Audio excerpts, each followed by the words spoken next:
So today we are looking at more of the SBCs. We've had a few decent ones that have been put into place. Nani being a big one for the end of era, which is a fantastic card. Obviously coming in at a 90. Everybody's kind of saying questions is how do you get him linked? It's understandable, to be honest, but we still move with him. Now in terms of the icons, that's kind of where we normally go first, is they tend to be a semi-benchmark. They're normally here for quite a long time, but to be fair, they have started to now give them some normal expiration dates, kind of like a player of the month more than anything.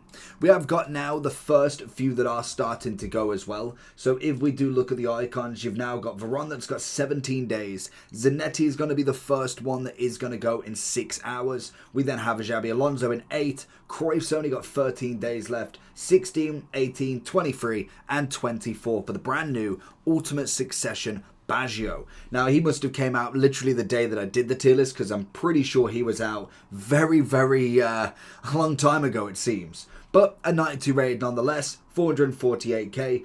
Predominantly the main kind of ones that are expensive, Cruyff, Desailly, Raul. Now you've got your arguments between all of them. I do think some are now not worth doing in my opinion. When it comes to it, I think Cruyff is still one that I would consider a completable SBC that you won't necessarily regret too much. Now I do prefer Vinny. I think Salah is another option. Saka obviously being there as well in his 90 form. It's understandable that there is cards that maybe I would prefer doing instead of him, but most definitely if I did get him done, at some point he'll get an SBC, an evolution as well. Maybe not straight away, but at some point he will, which will just add to the level that he is. The only thing that really kind of gets me with Cruyff is personally the tiki-taka. I'm not a big fan of it. So I was kind of looking at these icons. I think the decent value for Buffon coming in at 340, a fantastic keeper. I feel like he was downgraded just that little bit too much, and same with Cruyff to some aspects as well. Whereas like Zanetti, Xabi Alonso, I get what they were trying to do. It's fair enough. They've gone 87. They've gone a little bit more pace and tried to put them in their position. Now, I don't think any of these are totally bad priced. I think they all are, retrospectively, for when they came out, a decent card. Veron, when he came out, there was very little centre mids. It's a nice upgrade for Veron. Xabi Alonso, unfortunately, he came out straight after Veron, which I feel like they should have just went with a different position. Just is what it is, to be honest. Oh no, in fact, Zanetti did, and then Xabi Alonso. But even Zanetti, for me, is more of a midfielder, and I get that some people will play him in fullback. I personally just don't like him there, in my opinion. Desailly was probably a bit expensive because of what cards we've got, especially now with Virgil being 100,000 coins, with obviously a Konate coming for free, Saliba being nothing. There's just no need to go for him. I do think Raul's a very good striker. Again, price-wise, whether you just go for the normal gold or the normal base icon, that again would be fair enough. So I'd actually probably miss out on Raul as well. Baggio, though, a solid card. I think you've potentially got the option with him. It's coming in at 450. Obviously a nice little upgrade compared to what he was prior. He is just pretty much a single upgrade as well. Kept the technical, keeps the 4-star, 5-star, and I just think as an icon, is really not that bad. It's 200,000 more value than he did have previously, and I think that's the kind of problem people have with Raul, and I get Raul for me is more of a top meta card than Baggio is. But when we look at the difference from Raul, it's a double upgrade on the stats. It's a 2 upgrade on the overall because he did manage to get the upgrade as well. But it's an extra, 450, 500,000 compared. I think that is just where people kind of draw the line a little bit. But I do think he still is a very good striker. So even if you did get him done, I don't think he's a bad card, to be honest. I really think when we look at Baggio, I think decent value for him. And I think Raul would be still a very good striker. If you can't get him in the SBCs, if you can't get his normal base card, I don't think that's a bad card to complete. I really don't. I think Desailly, with what cards we've got, and that could be your argument. The SBCs we've had with Nunez, with Keane, with Thuram, with the other Keane, and plenty of other strikers that we've got, maybe they would be a better value per striker card, but Raul is a very good one with the Finesse Shot Plus, so I think that for me would sell it off if I'm not doing anything else. If you need coins in FC25, lootbar.gg has you covered. They are the cheapest trading platform on the game, 8 to 10% cheaper than any others. 8% off if you use the code JT11 at the end at checkout, plus you get 5% extra on coins. With the fastest delivery system going, used by many FC25 creators such as Zorky, Manny Plus, and even pro owners. So if you need any coins, head over to lootbar.gg, make sure JT11's in the promo code, and hopefully you enjoy. We then have some players leaving very soon. We've got 3 days for Harry Kane. The player of the months are kind of getting there. We've obviously got another 8 days for the League One player of the month. I think Jonathan David is the hopes to get a player of the month for League One next. We've got 13 days for Vinny, so him and Cruyff both leave on the same day. We've got 11 days for Saka, 14 days for Barella, 14 for Patry. She's only just came out, it seems like. And then we've got 6 hours for Zaha as well. Now, if I was going straight in for this, I think obviously Vinny's up there. I think Saka's up there. As wingers, incredible. I don't think you'd be too mad on both of them. The only thing with Saka now is the debate between him and Salah. Now, both of them have got some very good stats across the board. If you was to kind of look at them in between, obviously the first thing you'd compare to them is that Saka does have the 4-4. That's going to be the biggest benefit that card has. Plus, Salah has now got a Globetrotter.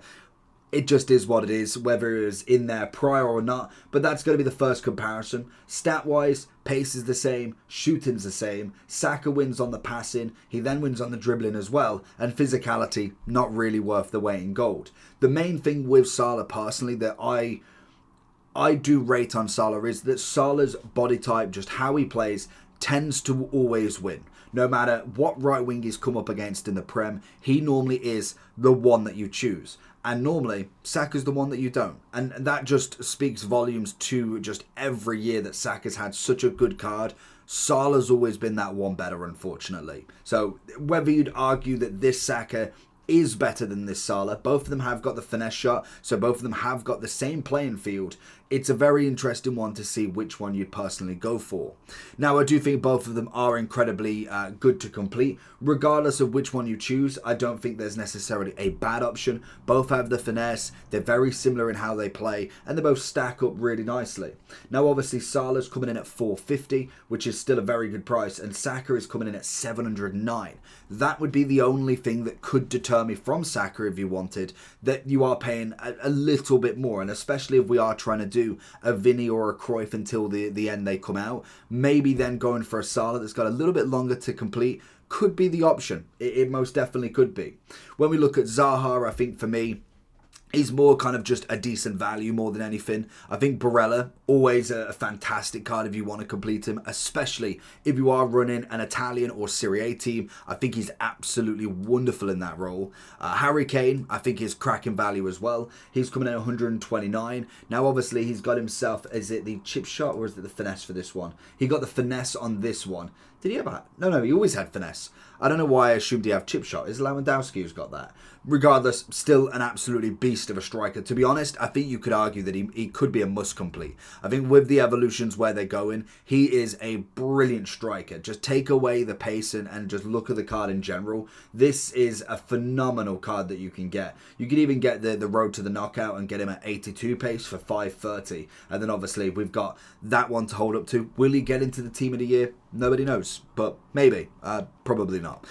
Then we move on to the rest of them. So we have got a few more of the player of the months. I think Patry, still absolutely unbelievable. When we look at the Keane aspect, I think again, if we're looking at SBC to go into an evolution, just like how Thuram did at the very start, he's going to be another one. For 56,000 coins, I think he is going to be a wonderful value for an evolution later on down the line. Same with the likes of Jamie Carragher. He's coming as a striker. It's a bit of play with the SBC. I'm a fan of it. It's fair enough. Obviously, he's still got his defensive ability, which is perfect. He's just got an extra position to be able to play striker. Not a problem with that. Obviously, as well, he's got the power header, so you'd want an evolution with another playstyle plus to give him some defensive ability. But I think, again, another one that you could come in, get a great value for him, and then evolve him later on into something better. A double playstyle plus on an evolution, give him an anticipate, a block, a jockey, whatever, and he's back to where he kind of is now. And he'd be that next step above his previous